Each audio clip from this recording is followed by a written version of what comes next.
நெல் வயலை பொறுத்த வரைக்கும் வரப்பு ஓரத்துல 1 அடியிலிருந்து 1 அடி அகலத்துல பள்ளம் பறிச்சு அதை சுத்தி தண்ணி இருக்கிற மாதிரி எப்போதுமே பயன்படுத்திக்கிடுங்க.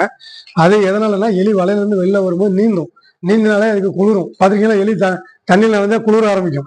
அது நம்மளே மாதிரி ஒரு ஜீவராசி. அது குளிர ஆரம்பிச்ச உடனே அடுத்த பயிரை போய் வெட்டவுக்கு பல்லு கிடுக்குன்னு ஆடும். அதனால ஒண்ணு கண்ட்ரோல் பண்ணலாம். அடுத்து பறவை தாங்கி வைக்கிற மாதிரி தென்னை மட்டையோ பனை மட்டையோ அடிப்பகுதியில நீங்க வயக்காட்டுல ஒரு வயக்காட்டுல 5ஓ 6ஓ 7ஓ எவ்வளவு நாள் வைக்கலாம். நடுநடு பகுதியில நீங்க வைக்கலாம். அது எப்படி வைக்கணும்னா பயிர் இவ்வளவு தூரம் இருக்கும்போது இவ்வளவு உயரம் பயிர் வளர வளர அந்த ஹைட்டை வந்து நீங்க ஏத்திக்கிட்டே இருக்கணும். இப்படி ஏத்தி வச்சீங்கன்னா பகல் நேரங்களில் குருவிகளும் இரவு நேரங்களில் வந்து ஆந்தையும் உட்காந்து எலிகளை பிடிக்கும். அப்புறம் 3வது முறை எப்படின்னு கேட்டுக்கிட்டீங்கன்னா தர்மாகோல் பஞ்சை சவரிசி மாதிரி உடுத்துக்கிட்டு வெள்ளை பாகு எடுத்து அந்த பாகுல நம்ம கை படவே கூடாதுங்க.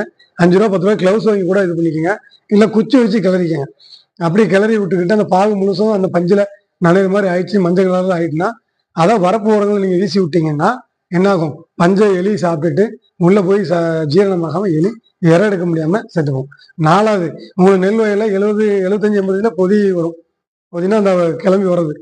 ஆமா, அப்படி வரும்போது நீங்க என்ன பண்ணலாம்னா அம்மோனியம் குளோரைடோ அம்மோனியம் சல்பேட்டோ அதெல்லாம் வந்து என்னன்னா யூரியா தன்மை இருக்கும். நீங்க ஆனா அதை போடுறதுக்கு முன்னால நீங்க யூரியாவோ வேற எதுவும் போடாதீங்க. இந்த அம்மோனியம் சல்பேட் வந்து அந்த நெல் உற்பத்தி ஆகும்போது தான் நம்ம கொடுப்பாங்க.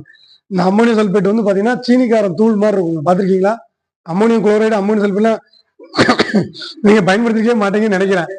வருதா? அதை நீங்க இந்த நெல் 75 80 நாள்ல பொதி கிளம்பும் போது வீசி விட்டீங்கன்னா நெல் குருத்துல போய் உட்காந்துரும். இந்த எலி கடிக்கும் போது அந்த பல்லுல அந்த அம்மோனியம் சல்பேட் குளோரைடு பல்ல வந்து கூச்சத்தன்மை ஏற்படும். அப்போ அப்படி கூச்சத்தன்மை ஏற்படுத்தும் போது எலி என்ன ஆகும்? பயிரை வெட்டுறதை வந்து நிப்பாட்டிடும். அதுதான் பொதி கிளம்பும்போது சில பேர் பழைய காலத்துல மண்ணை வீசி விடுவாங்க. பாத்திருக்கீங்களா? மண்ணை வீசி விட்டா நரநரன்னு இருக்கும், எலி கடிக்காது. அது அந்த மாதிரி சீனி தூள் மாதிரி வருங்க. சீனிக்காரம் உடைச்சா இல்ல இல்ல கட்டாயம் எல்லா பயிருக்கும் யூஸ் பண்ணணும். அந்த பட்டு வளர்ச்சி போடுவீங்களா? அந்த அம்மோனியம் குளோரைடு அம்மோனியம் சல்பேட்லாம் எதுக்கு கொடுக்குறாங்கன்னு கேட்டீங்கன்னா அந்த சத்து அந்த பயிரில் இருந்தாலும் நமக்கு பல்லு ஆரோக்கியமா இருக்கும்.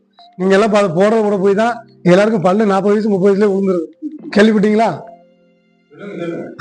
அதெல்லாம் மாடர்ன் ரைஸ் மில்ல என்ன பண்ணுவாங்கன்னா இந்தியன் கவர்மெண்ட் ஒவ்வொரு வருஷம் தானிய உற்பத்தியில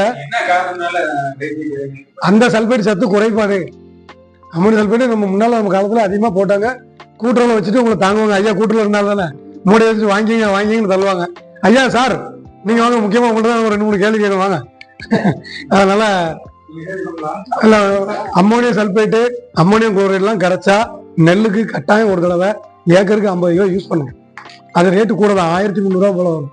மானியம்லாம் அதுக்கு ரொம்ப கம்மி. அது கட்டாயம் நீங்க யூஸ் பண்ணீங்கன்னா நெல்லு நல்லா இருக்கும். நம்ம சாப்பிடுறதுக்கு முன்னாடியே அரிசியை தூக்கி பார்த்தா அப்படி கண்ணாடி கலர்ல அடிக்கும். பாத்திருக்கீங்களா? அந்த முனையில அந்த கண்ணாடி கலர் தெரியும். பாத்திருக்கீங்களா? இப்ப அது நிறைய இடத்துல பாக்குறதே இல்லை. ஏன்னா முழுவதுமே கண்ணாடியா தான் தெரியுது. அந்த உள்ள மாவு சத்து போக அந்த முனையில மட்டும் ஒரு கண்ணாடி மாதிரி தெரியும். அதெல்லாம் அந்தந்த சத்துக்கள்ல வந்தது. இப்ப யாரும் நம்ம பயன்படுத்துறது இல்லை. அதெல்லாம் நீங்க பயன்படுத்தினாலும் எலியை வந்து நீங்க கண்ட்ரோல் பண்ணிக்கலாம். சரிங்களா?